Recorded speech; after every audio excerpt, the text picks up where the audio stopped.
Okay, so today we have the all-new Motorola Edge 40 Neo. This has the Dimensity 7030 processor, 144Hz display. That's interesting. Now recently, Motorola has been doing really good work with their launches. A few months back, there was the Motorola Edge 40 for around 30,000. It was a good phone. Now this one, the Edge 40 Neo, is sort of like the younger brother, starting at 23,999. So the question that has to be asked is it a good phone at that price? Well, to answer these questions, we have been using this phone for some time now. So we'll share our practical opinion on this phone. So stick around till the end of the video. Let's go. Now, after using the phone for a few days, I would say there are three things that I really found interesting about this phone. And first would be the build and display. Like, if I talk about the build, I would say the in-hand feel of the phone is something that I like. For starters, see, it weighs just 173 grams. That is pretty good. Usually other phones have 180 grams or so. This feels very light on the hands. Plus this has a curved design, like the display here is curved. Even the back is curved. So it is easy to hold in the hand. And this is just Sam's opinion. He really doesn't prefer boxy phones. Like, he was using the Nothing phone too, but when we gave him this phone, he really liked it. Besides this, the variant that we have has vegan leather back, and I'm noticing this trend in 2023. Many phones in this price range now have vegan leather finish. And I for one like it because A, it does not break if you drop it, and B, it doesn't catch scratches as easily as plastic back. And this blue color like really pops in the hand. Also, this comes with an IP68 rating, meaning you can wash your phone, shower with it, do anything that involves water. Plus, a special mention to this included back cover. Like, generally brands give a very basic TPU case that turns yellow in a few days, but this one has this hard cover and also is colored blue. Like, it goes really well with the phone, see? Now, that being said, you have to be really careful while using the phone. Like, you will not find any tempered glass because of that curved display. So in case you drop the phone on the ground, chances of the screen damage is really high. Just be careful. And Motorola is giving some NEG glass protection for the display. On the front, you get a 6.5-inch Full HD plus 144Hz POLED display. Now, this is a curved OLED display, and technically, it is a 144Hz display, but by default, most of the time, it remains at 90 Hz. Like on Instagram or YouTube, see, it is 90 Hz. But if you want 144 Hz, you will have to manually set it to 144 Hz. That being said, the quality of the display is really nice. Like this weekend, I was rewatching Bahubali 2 on it.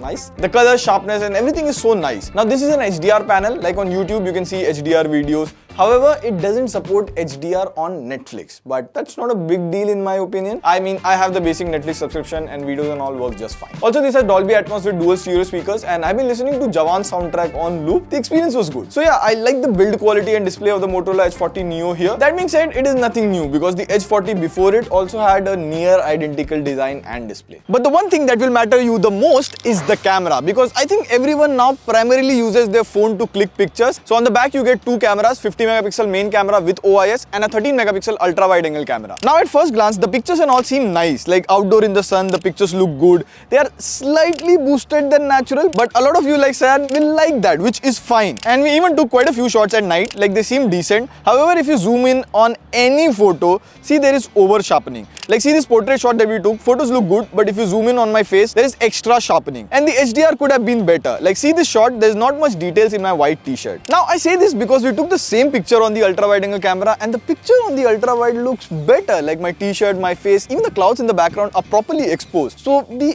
HDR on the ultra wide angle is better than the main camera. We also took more pictures on the ultra wide angle camera, and overall the photos look good. Also, the ultra wide angle camera can act as a macro camera, and the macro photos are decent. Coming to the front, you get a 32 megapixel selfie camera, and the pictures from this are good. Like there is a slight warm tone here, but in general the selfies came out nice. And in videos you can do 4K 30 FPS on the main as well as the ultra wide angle camera, but you cannot switch between them while the video is recording. And you can also do 4K recording on the front, and the video quality I would say is good enough for shorts or reels. So yeah, from the camera perspective, I would say the main camera requires a bit of polishing. But what's different from the big brother Edge 40 is performance. So this is the first phone to come with the all-new Dimensity 7030 processor. Also, this variant here has a 12GB LPDDR4X RAM along with 256GB UFS 2.2 storage. So in normal day-to-day tasks like browsing the web, watching movies, scrolling Insta Reels, all of that, I did not find any lag with the phone. Now we ran everyone's favorite AnTuTu benchmark. It gives like an overall score to the phone. So it scored around 5,21,000, which is closer to Snapdragon 778G. Now to test it further, we also ran CPU throttling test, which runs the CPU at maximum 100% for 15 minutes. And here the scores are decent. Like everything is all green, there's no throttle or anything. So of course you can easily play games like Asphalt and all of that. Now we also ran BGMI. It can give a maximum of HDR graphics and 40 FPS, which is what you get in this price range. So we played games on it for a few minutes. There were no frame drops or or anything. So I would say the performance for the price here is good. Coming to software, you get Motorola's MyUX skin over here, which is running on Android 13 right out of the box. And Motorola's software game is really good. Like, it is running on near stock Android with extra Motorola features here and there added. So here are two of my favorites. Number one is Moto Secure, and it has a feature called Pin Pad Scrambler, and this feature is so simple yet so effective at the same time. Like, every time you go to unlock the phone using PIN, the position of the numbers keeps changing. So even in public, no one can memorize your PIN just by seeing what you type on the phone. And number two, Family Space. This is more of like a parental control app. Like, you can set the apps that your child can use on the phone and have a time limit for it.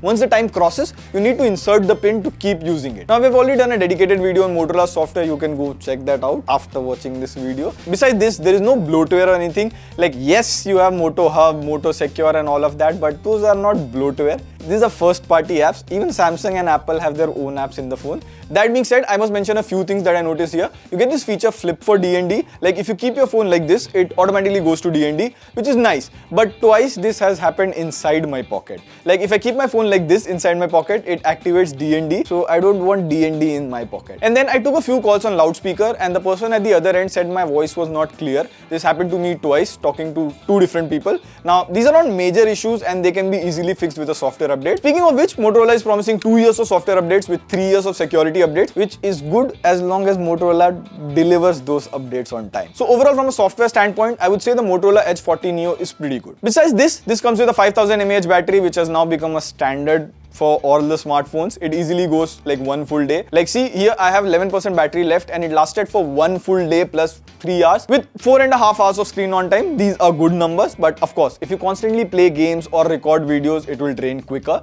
Though it does come with 68-watt fast charger in the box, so you can top it up to 50% in about 15 minutes. And you get all the necessary sensors, including NFC in case if you use your phone for tap and pay. So yeah, that was our first impression of the all-new Motorola Edge 40 Neo. Now, to answer the question, is it worth it? Well, that depends on your needs. It is a good looking phone. Like, the movie watching experience is good, casual gameplay is good, no major complaint as such, just that the camera could have been better. Now, the 8/128GB variant of the Moto Edge 40 Neo is starting at 23,999, and during the festive sales, Motorola will be bringing down the price to about 20,999, and on top of that, you can add Flipkart's 1000 bank offer, exchange discount, all of that. So you can check the final price from the link in the description. But overall, this was the first impression of the phone. Like, we need more time to test this phone, compare it with other phones, and if you guys want, we can do a full review of it. So let us know how you like this video. I'll see you in the next one. Till then, this is Pratik signing off. See you in the next video. Pew, pew, pew.